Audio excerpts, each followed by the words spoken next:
Hello dear friend, স্বাগতম জানাচ্ছি নতুন একটি ভিডিওতে। আমি ইশতিয়াক খান সুমন রয়েছে আপনাদের সাথে। সো আমরা এই ভিডিওতে মূলত Pixhawk যে ফ্লাইট কন্ট্রোলারটি আছে, Pixhawk 2.4.8 যে ফ্লাইট কন্ট্রোলারটি, আমরা সেটা সম্পর্কে জানবো এবং এটার বক্স কন্টেন্টে কী থাকে সেটাও জানবো। সো এই প্রোডাক্টটি বর্তমান মার্কেটে বেশ জনপ্রিয়। এর বেশ কিছু কারণ আছে যেটা আমরা সামনে বলছি এবং এটার আরও বেশ কিছু ব্যাপার হচ্ছে বর্তমানে মার্কেটে এটা পাওয়াটা খুব রেয়ার হয়ে গেছে এবং প্রাইস পূর্বের তুলনায় অনেক বেশি বেড়ে গেছে। পূর্বে যে প্রাইস ছিল তার তুলনায় প্রায় ১.৫ গুণ বেড়ে গেছে বলতে পারেন। অনেক বেশি প্রাইস বেড়ে গেছে। সো এটারও কারণ আছে, বর্তমানে যে বাজার, ইলেকট্রিক্যাল বাজার চায়নার, তাদের মার্কেটের অবস্থা খুবই খারাপ। সে কারণে প্রতিটা ইলেকট্রনিক্স কম্পোনেন্টের প্রাইস কিন্তু বেড়েছে। সো আমি এটার কোনো ফিক্সড প্রাইস দিচ্ছি না। আমি ওয়েবসাইটের লিঙ্ক ভিডিও ডিসক্রিপশন বক্সে দিয়ে দিব, সেখান থেকে আপনারা চাইলে ফলো করতে পারেন। ওকে, সো এটা হচ্ছে আমাদের যে মেইন ফ্লাইট কন্ট্রোলারটি সেটি। সো এটা আমাদের মেইন ফ্লাইট কন্ট্রোলার। সো আপনাদের একটু জাস্ট কাছ থেকে দেখাচ্ছি। সো এখানে বিভিন্ন পোর্ট রয়েছে। এই পোর্টগুলোতে হচ্ছে বিভিন্ন আমরা মডিউলগুলোকে কানেকশন করতে পারবো। যেমন আমরা এটার ডিটেলস একটু পরে আসি, দেখি এটার সাথে আর কী থাকে। সেটাকে জাস্ট ছিঁড়ে নিতে হবে।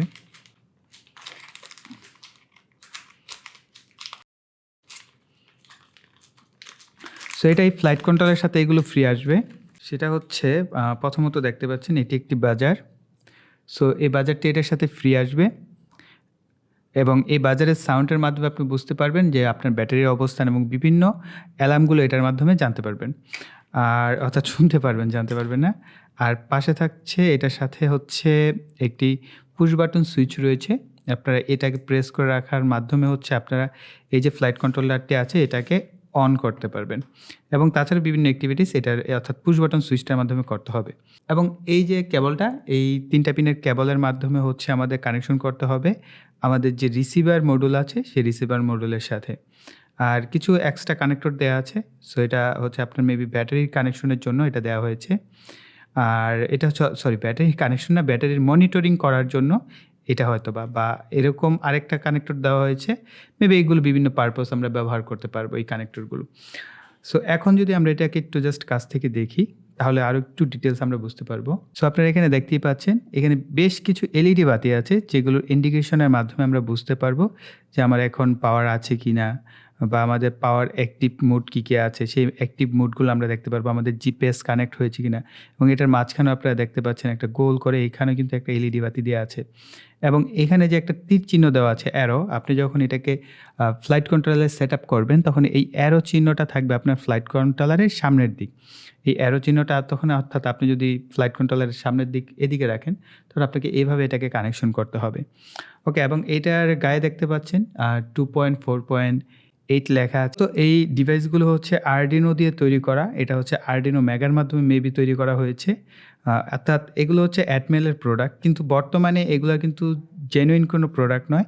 এগুলো সবই চাইনিজ এবং কপি প্রোডাক্ট। জেনুইন প্রোডাক্ট এখন আর মার্কেটে তেমন পাওয়া যায় না, আমি যতটুকু জেনেছি। সো এই কারণে এগুলোর যে ফিনিশিং, ওইরকম পারফেক্ট কোনো ফিনিশিং আপনারা পাবেন না। সো ফিনিশিংয়ের দিকটা একটু ছাড় দিতে হবে, তবে পারফেক্টলি কাজ করবে। ওকে, যেহেতু প্রোগ্রামিং ডিভাইস, সো আইসি কাজ করা মানে হচ্ছে আপনার ডিভাইস কাজ করবে এবং এর ইন্টারনালি যে ভ্যারোমিটার আছে এগুলো মোটামুটি ভালোই কাজ করে। সো আমরা এটার একটু ওভারভিউ করি, দেখে নিই যে কোন পাশে কী রয়েছে। যেমন এটার এই পাশে যদি আপনারা দেখেন তাহলে এখানে একটি জাস্ট ইউএসবি থেকে কানেকশন করার জন্য আপনার পূর্বে আমরা যে মোবাইলের যে কানেক্টরগুলো ছিল সেগুলো আপনারা ব্যবহার করতে পারবো। আর এখানে রিসেট করার জন্য মেবি এখানে একটা পুশ বাটনের মতো আছে যেটার মাধ্যমে রিসেট করা যায়। আর এখানে আপনারা একটি মেমোরি কার্ড পাবেন। এই মেমোরি কার্ডের মধ্যে হচ্ছে আপনার প্রোগ্রামটাকে আপলোড করতে হবে, সাথে 8 জিবির একটা মেমোরি কার্ড আসে। সো আমি জাস্ট মেমোরি কার্ডটি আবার লাগিয়ে নিচ্ছি, জাস্ট চাপ দিলেই লেগে যাবে। এই পাশে মেমোরি কার্ডটা থাকে। সো এই পাশেও একটা হোল আছে। সো দেন হচ্ছে আপনার একেবারে যদি আমরা এই পাশটাই দেখি, আপনার এই পাশে পিনগুলো দেখার জন্য জাস্ট এইখান থেকে যদি দেখেন আপনি এখানে দেখতে পাবেন অক্স আউট, মেন আউট।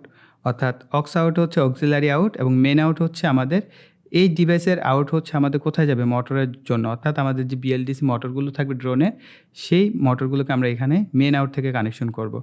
আর এখানে দেখতে পাচ্ছেন এসবাসের হচ্ছে আমাদের যে রিসিভার মডিউল আছে সেই রিসিভার মডিউলের সাথে আমাদের এই পিক্সহককে জাস্ট কানেকশন করতে হবে। জাস্ট এই 3টা পিনের মাধ্যমেই হচ্ছে আমাদের কানেকশন করতে হয় এবং এই 3টা পিন দিয়ে আমাদের সমস্ত কাজ করে।